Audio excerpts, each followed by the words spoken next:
Dear students, good morning.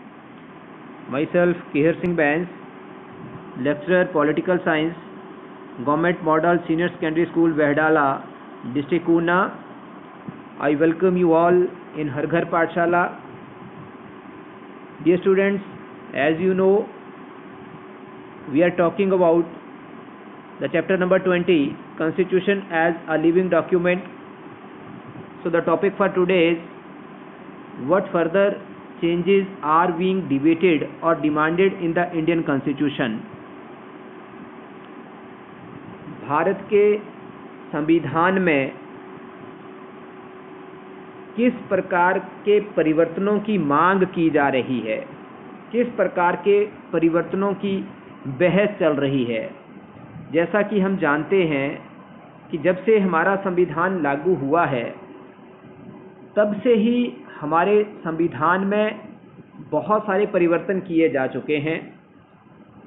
मैंने पिछले session में भी बताया था कि हमारा भारत का संविधान एक गतिशील संविधान है, एक लिविंग डॉक्यूमेंट है, क्योंकि एक ऐसा संविधान है जिसमें हम अपनी ज़रूरतों के अनुसार, समय की मांग के अनुसार परिवर्तन कर सकते हैं। जिस संविधान में हम अपनी ज़रूरतों के हिसाब से और समय की मांग के हिसाब से और परिस्थितियों के अनुसार परिवर्तन कर सकते हैं, तो ऐसे डॉक्यूमेंट को, ऐसे संविधान को हम लिविंग डॉक्यूमेंट कहते हैं। तो हमारे भारत के संविधान में समय समय पर बहुत सारे परिवर्तन किए गए हैं, बहुत सारी चेंजेस की गई हैं। मैंने बताया था कि अब तक 100 से भी ज़्यादा संवैधानिक संशोधन हमारे संविधान में किए जा चुके हैं। अब ये जो संवैधानिक संशोधन किए गए हैं, इन संवैधानिक संशोधनों के द्वारा भारतीय राजनीतिक व्यवस्था, भारतीय सामाजिक व्यवस्था और भारतीय आर्थिक व्यवस्था में अनेकों प्रकार के सुधार किए गए हैं। समय समय पर हमें बहुत सारे सुधारों की ज़रूरत महसूस हुई और संविधान में बदलाव किया गया। संविधान में संशोधन करके हमने उन सुधारों को लागू किया। इस प्रकार के परिवर्तन संविधान में किए गए, जिन परिवर्तनों से बहुत सारे सामाजिक सुधार हुए, बहुत सारे राजनीतिक सुधार हुए और बहुत सारे आर्थिक सुधार हमें जो है वो देखने को मिले हैं। लेकिन इसका मतलब ये नहीं है कि अब आने वाले समय में हमें किसी प्रकार के कोई परिवर्तन की गुंजाइश नज़र नहीं आती है। समय के अनुसार और परिस्थितियों के आधार पर समय समय पर हमें बदलाव की आवश्यकता महसूस होती रहती है। हमें ऐसा लगता है कि अब हमें और सुधार करने हैं, तो और चेंजेस करने की ज़रूरत है।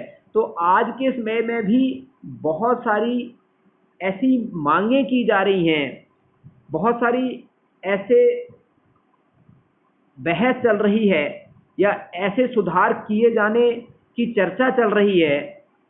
तो वो कौन से ऐसे विषय हैं, कौन सी ऐसी बातें हैं, कौन से ऐसे सुधार हैं जिनके बारे में अभी भी मांग की जा रही है, जिनके बारे में बहस चल रही है कि हमें इस प्रकार के सुधारों की आवश्यकता है और ये सुधार जो है वो किए जाने चाहिए। तो आज के इस विषय में हम उन्हीं तथ्यों के बारे में बात करेंगे, उन्हीं सुधारों के बारे में बात करेंगे जिनके ऊपर बहस हो रही है, जिनकी मांग की जा रही है कि ऐसे सुधार आवश्यक हैं, ये सुधार किए जाने चाहिए। तो फर्स्ट ऑफ ऑल उनमें सबसे पहले संसदीय बनाम अध्यक्षात्मक शासन प्रणाली के ऊपर बात हो रही है। जैसा कि हम जानते हैं कि हमने पार्लियामेंट्री फॉर्म ऑफ गवर्नमेंट को अडॉप्ट किया है। ब्रिटेन के संविधान से हमने संसदीय शासन प्रणाली को अपनाया है और आज़ादी के बाद से ही भारत में संसदीय शासन प्रणाली कार्य कर रही है। हमारा इतने वर्षों का जो संसदीय शासन प्रणाली का अनुभव है, उस अनुभव के आधार पर हम ये कह सकते हैं कि संसदीय शासन प्रणाली के अंदर हमें बहुत सारी कमियां भी देखने को मिली हैं। कई ऐसे दोष हमें संसदीय शासन प्रणाली में देखने को मिले हैं जिन्हें हम ये कह सकते हैं कि इन कमियों के कारण या इन दोषों के कारण कहीं ना कहीं विकास के रास्ते में रुकावटें भी पैदा हुई हैं। किस प्रकार के दोष हमें संसदीय शासन प्रणाली में देखने को मिले, ऐसी कौन सी कमियां जो हमें नजर आई संसदीय शासन प्रणाली में, जो हम चाहते हैं कि इन कमियों को दूर किया जाना चाहिए, कि ऐसे दोष जो है वो नहीं होने चाहिए हमारी व्यवस्था के अंदर। तो हमें ये देखना है कि जैसे फर्स्ट ऑफ ऑल हम ये कह सकते हैं कि पार्लियामेंट्री फॉर्म ऑफ सिस्टम है हमारे भारत में, संसदीय शासन प्रणाली है, और हम जानते हैं कि संसदीय शासन प्रणाली है, लेकिन इसके साथ साथ जो है वो मल्टी पार्टी सिस्टम भी है हमारे भारत में, बहुदलीय प्रणाली है, बहुत सारे राजनीतिक दल हैं हमारे भारत में। तो बहुदलीय प्रणाली होने के कारण जब चुनाव होते हैं, चुनावों के जो परिणाम आते हैं, तो उन परिणामों में किसी भी राजनीतिक दल को स्पष्ट बहुमत प्राप्त नहीं होता है। विशेषकर 1989 के पश्चात 2009 तक का जो हमारा पीरियड रहा था, इस दौरान, इस पीरियड के दौरान जितने भी इलेक्शन हुए, जितनी भी सरकारें बनी, वो सरकारें सब गठबंधन की सरकारें बनी। गठबंधन की सरकार कब बनानी पड़ती है? जब किसी राजनीतिक दल को लोकसभा में स्पष्ट बहुमत प्राप्त नहीं होता, चुनावों के पश्चात हंग पार्लियामेंट बनती है, त्रिशंकु संसद बनती है। त्रिशंकु संसद हम किसे कहते हैं? त्रिशंकु संसद वो संसद होती है जिसमें किसी भी राजनीतिक दल को स्पष्ट बहुमत प्राप्त नहीं होता है। कोई भी राजनीतिक दल उस स्थिति में नहीं होता कि वो अपनी सरकार बना सके। तो जब त्रिशंकु संसद की स्थिति पैदा हो जाती है, तो फिर राजनीतिक गठबंधन बनाए जाते हैं। बहुत से दल मिलकर गठबंधन बनाकर सरकार का निर्माण करते हैं। तो ये जो गठबंधन की सरकार होती है, ये स्थिर सरकार नहीं होती है। ऐसा अनुभव जो है वो हमारा रहा है, और ऐसा देखने को मिला है कि जब जब गठबंधन की सरकारें बनी है, वो सरकारें अक्सर स्थायी नहीं रही हैं। तो इससे कहीं ना कहीं पार्लियामेंट की रिस्पेक्ट भी कम हुई है, पार्लियामेंट के सम्मान में हमें पतन देखने को मिला। कहने का मतलब जो कोल्यूजन गवर्नमेंट हमारी बनी है, गठबंधन की सरकारें बनी है, उसका अनुभव हमारा ठीक नहीं रहा। गठबंधन की सरकारें असफल सिद्ध हुई हैं, हमें फेल्योर देखने को मिला है। तो ये जो पार्लियामेंट्री फॉर्म ऑफ गवर्नमेंट में ये जो कमियां हमें दिखाई देती हैं, ये जो दोष हमें देखने को मिलते हैं, इन कमियों को देखते हुए बहुत से राजनीतिक दलों के द्वारा ये बहस की जाती रही है, बहुत से राजनेताओं के द्वारा ये प्रश्न उठाया गया है कि क्या हमें पार्लियामेंट्री फॉर्म ऑफ गवर्नमेंट की अपेक्षा प्रेसिडेंशियल फॉर्म ऑफ गवर्नमेंट के बारे में सोचना चाहिए? क्या ऐसी परिस्थितियां पैदा नहीं हो गई हैं कि अब हमें अध्यक्षात्मक शासन प्रणाली को अपना लेना चाहिए? क्योंकि अगर स्थायी सरकार नहीं होगी तो उसका प्रभाव जो है वो विकास के ऊपर पड़ता है, विकास की गति अवरुद्ध होती है। तो ऐसे में ये आजकल मांग की जा रही है कि अध्यक्षात्मक शासन प्रणाली के बारे में सोचा जाना चाहिए। अगर संसदीय शासन प्रणाली की कमियां जिस तरीके से देखने को मिली हैं, वो कमियां जो है वो अगर देश हित में नहीं है, वो दोष अगर राष्ट्र हित में नहीं है, तो फिर हम कह सकते हैं कि बहुत सारे लोगों ने ये डिमांड करी है कि हमें अध्यक्षात्मक शासन प्रणाली के बारे में भी सोचना चाहिए। अध्यक्षात्मक शासन प्रणाली को अपनाया जा सकता है, क्योंकि अध्यक्षात्मक शासन प्रणाली में सरकार जो है वो काफ़ी हद तक स्थायी होती है, स्थिर सरकार होती है। नेक्स्ट है, चुनाव जीतने के लिए स्पष्ट बहुमत की प्राप्ति आवश्यक। Absolute majority is essential to win an election. जो हमारी वर्तमान चुनाव प्रणाली है, प्रेजेंट इलेक्टोरल सिस्टम है, इसमें क्या है, जिस उम्मीदवार को सबसे अधिक मत प्राप्त होते हैं उसे विजयी घोषित कर दिया जाता है। हम जानते हैं कि हमारे भारत में मल्टी पार्टी सिस्टम है और बहुत सारे उम्मीदवार चुनाव लड़ते हैं। जब बहुत सारे उम्मीदवार चुनाव लड़ते हैं तो उन उम्मीदवारों में वोटर्स के वोट जो है वो डिवाइड हो जाते हैं। तो कई बार कम मत प्राप्त करने वाला उम्मीदवार भी विजयी हो जाता है। फॉर एग्जाम्पल, अगर मैं ये कहूँ कि अगर किसी चुनाव क्षेत्र से अगर 5 या उससे ज़्यादा उम्मीदवार चुनाव लड़ रहे हैं तो एक उम्मीदवार को 40% वोट मिलता है और बाकी के जो 60% वोट हैं वो 4 उम्मीदवारों में बंट जाते हैं, तो 40% जो वोट लेने वाला है, सबसे ज़्यादा वोट उसको मिले हैं, तो वो विजयी घोषित हो जाएगा। लेकिन इसका दूसरा पहलू क्या है? दूसरा पहलू ये है कि उसके अगेंस्ट तो 60% वोट पड़े हैं, 60% लोगों ने तो उसको पसंद नहीं किया, 60% मतदाताओं के द्वारा उसे रिजेक्ट कर दिया गया, वो नापसंद किए गए हैं, लेकिन फिर भी वही उम्मीदवार जीतेंगे क्योंकि उनको सबसे ज़्यादा वोट मिले हैं। तो इसलिए ये एक दोष माना जाता है आज के हमारे इस सिस्टम का, जो हमारा आज का इलेक्टोरल सिस्टम है। और ये बहस चल रही है और ये मांग की जा रही है कि क्यों ना ऐसा होना चाहिए कि जीतने के लिए स्पष्ट बहुमत जो है वो जरूरी किया जाना चाहिए। कुल मतदाताओं का स्पष्ट बहुमत प्राप्त करना आवश्यक होना चाहिए। तो अगर हम इस व्यवस्था को इम्प्लीमेंट करेंगे कि जीतने के लिए उम्मीदवार को एक स्पष्ट बहुमत प्राप्त करना पड़ेगा, तो इस दोष को दूर कर सकते हैं कि कम मत प्राप्त करने वाला भी विजयी हो जाता है। तो इस कमी को दूर किया जा सकता है अगर हम ये सुधार करें कि चुनाव जीतने के लिए स्पष्ट बहुमत प्राप्त करने की कंडीशन जो है वो लगाई जानी चाहिए। इसलिए आजकल ये मांग भी की जा रही है।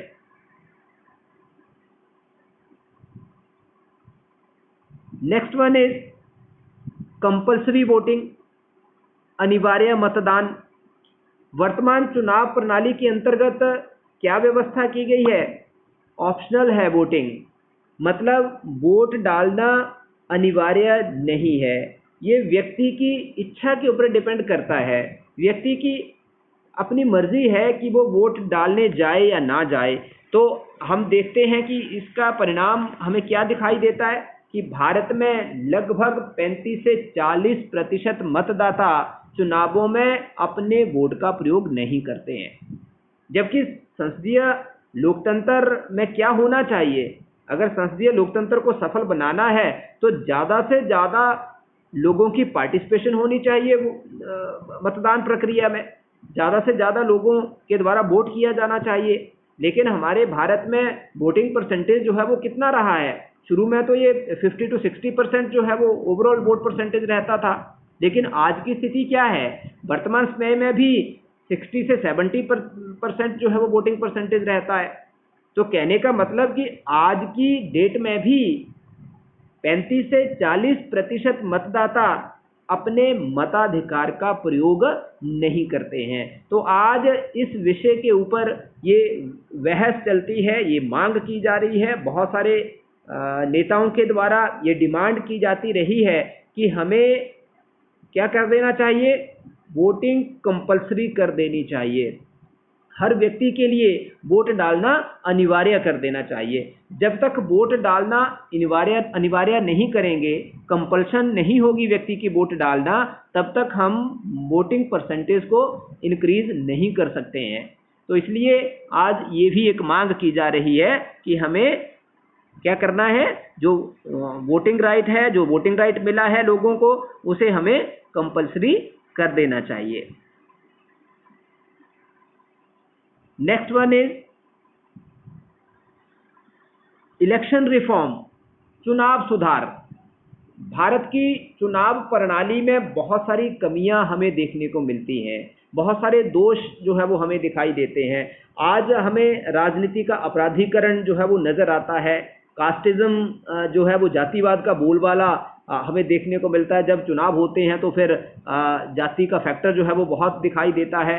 सांप्रदायिकता, कम्युनलिज्म जो है वो हमें कम्युनल रोल दे है वो लोगों का देखने को मिलता है, पार्टियों का देखने को मिलता है। वायलेंस आज बहुत कॉमन फैक्टर होता जा रहा है, हिंसा होती है चुनावों के दौरान। तो ये बहुत सारी कमियां जो आज हमें अपने इलेक्टोरल सिस्टम में देखने को मिलती हैं, तो इनको भी दूर करने की ज़रूरत महसूस की जा रही है, इसको और सुदृढ़ और मजबूत करने की ज़रूरत महसूस की जा रही है। हालांकि बहुत सारे चुनाव सुधार हुए हैं। अगर हम कंपैरिजन करते हैं 1952 में जो हमारे फर्स्ट जनरल इलेक्शन हुए थे, उसके साथ अगर हम कंपैरिजन करते हैं तो बहुत सारे चुनाव सुधार जो है वो अभी तक हुए हैं, काफ़ी मजबूत किया गया है इलेक्टोरल सिस्टम को। लेकिन अभी तक भी बहुत सारे और सुधार किए जाने बाकी हैं जिनकी मांग की जा रही है। आज लोगों के द्वारा ये भी मांग की जा रही है कि चुनाव लड़ने के लिए जो हमारे सांसद होते हैं या विधायक होते हैं या जो चुनावों के बाद मंत्री बनते हैं, उनके लिए कोई क्वालिफिकेशन ही निर्धारित नहीं की गई है। कोई भी व्यक्ति जो है वो चुनाव लड़ सकता है। तो कम से कम उनके लिए कोई मिनिमम क्वालिफिकेशन जो है वो निर्धारित की जानी चाहिए। तो इसके साथ साथ आज ये मांग भी की जा रही है कि रिकॉल का राइट जो है वो लोगों को दिया जाना चाहिए। रिकॉल क्या होता है? वापस बुलाना, प्रतिनिधियों को वापस बुलाना।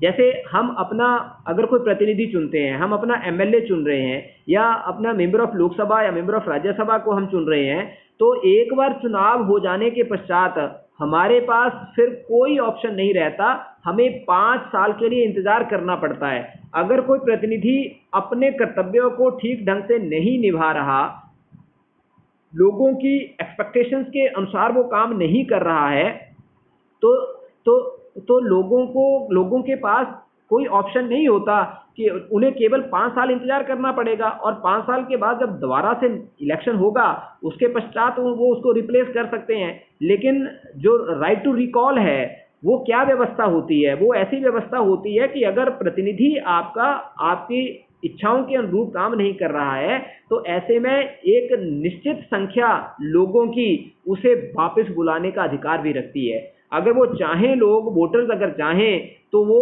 वोटर जो है वो उस प्रतिनिधि को उसका टर्म पूरा होने से पहले भी उसे रिकॉल कर सकते हैं, वापस बुला सकते हैं। तो इस तरह से आज जो है वो इसकी भी मांग की जा रही है कि ऐसी व्यवस्था की जानी चाहिए जहां पे लोग अपने प्रतिनिधियों को वापस बुला सकें, ताकि उनको जिम्मेदार बनाया जा सके, उनको और रिस्पॉन्सिबल बनाया जा सके। And next one is the women reservation, महिला आरक्षण। महिला आरक्षण की बात बड़े लंबे समय से हो रही है। संसद के अंदर और राज्य की विधानसभाओं के अंदर, राज्य की विधानमंडलों में महिलाओं को आरक्षण देने का जो मुद्दा है वो लगातार बहुत समय से उठाया जा रहा है, लेकिन अभी तक भी इसमें सफलता प्राप्त नहीं हुई है। हालांकि संविधान में 73rd और 74th जो कॉन्स्टिट्यूशनल अमेंडमेंट किया गया था, इन संवैधानिक संशोधनों के द्वारा ग्रामीण स्थानीय संस्थाओं को और शहरी स्थानीय संस्थाओं को संवैधानिक मान्यता प्रदान की गई थी, और इन संस्थाओं में महिलाओं के लिए स्थान जो है वो आरक्षित किए गए हैं। ग्राम पंचायतों में महिलाओं के लिए स्थान आरक्षित किए गए हैं, शहरी स्थानीय संस्थाओं में महिलाओं के लिए स्थान आरक्षित किए गए हैं, और आज इन संस्थाओं में महिलाओं की भागीदारी जो है वो काफ़ी बड़ी है। महिलाएं बढ़ चढ़कर इन संस्थाओं में भाग ले रही हैं, चुनाव लड़ रही हैं, जीत रही हैं और अपनी जिम्मेदारी को निभा रही हैं। इससे उनके सामाजिक जीवन में काफ़ी बदलाव आया है, सामाजिक स्तर में काफ़ी सुधार आया है। तो इसी तरह की मांग लंबे समय से की जा रही है कि संसद में भी और राज्यों के विधानमंडलों में भी महिलाओं के लिए 1/3 सीट्स, 1/3 स्थान आरक्षित किए जाने चाहिए। 1997 से ये प्रयास किए जा रहे हैं, लेकिन आज दिन तक भी इन प्रयासों को अमली जामा नहीं पहनाया जा सका है। बहुत सारे राजनीतिक दल ऐसे हैं जो कहीं ना कहीं नहीं चाहते हैं महिलाओं को आरक्षण मिले, तो इसलिए उन राजनीतिक दलों के द्वारा सदैव इस मामले को लटकाया गया है। 2010 में ये बिल जो था वो राज्यसभा से पारित भी हुआ, लेकिन उसके पश्चात आज तक जो है वो पार्लियामेंट के अंदर इस तरह का ये जो बिल है इसको पारित नहीं करवाया जा सका। तो इसलिए ये भी एक इम्पोर्टेंट इशू है, एक मुख्य मुद्दा है। आज इसकी काफ़ी हद तक जो है वो इसके बारे में चर्चा होती है, बात होती है और डिबेट होते हैं कि महिलाओं को रिजर्वेशन जो है वो संसद के अंदर मिलना चाहिए और राज्य के विधानमंडलों में मिलना चाहिए। तो ये कुछ महत्वपूर्ण ऐसे इश्यूज हैं जिनके ऊपर लगातार जो है वो आज बहस हो रही है। बहुत सारे बुद्धिजीवियों के द्वारा, समाज सेवियों के द्वारा, समाज सुधारकों के द्वारा या राजनीतिक दलों के द्वारा इन विषयों के ऊपर जो है वो बात की जाती रही है, बहस होती रही है, और लगातार जो है वो ये मांग की जाती रही है कि हमें इन सुधारों की आवश्यकता है। इसमें कोई संदेह नहीं है कि काफ़ी सुधार किए गए हैं, संवैधानिक संशोधन लगातार हुए हैं। इन संवैधानिक संशोधनों के द्वारा बहुत सारी कमियों को सुधारा गया है, बहुत सारे परिवर्तन किए गए हैं, लेकिन अभी भी ये कुछ इम्पोर्टेंट इश्यूज ऐसे हैं, कुछ महत्वपूर्ण विषय ऐसे हैं जिनके लिए आज भी मांग की जा रही है, जिनके ऊपर आज भी बहस होती है, और इन परिवर्तनों को लाने के लिए आज भी बहुत सारे क्षेत्रों से लगातार जो है वो आवाज़ उठती रहती है। ये है आज का जो विषय था कि किन परिवर्तनों की बहस या मांग आजकल चल रही है। तो उम्मीद करता हूँ आज का ये जो विषय था ये आपको समझ में आया होगा। आज के लिए बस इतना ही। Thank you very much. Have a nice day.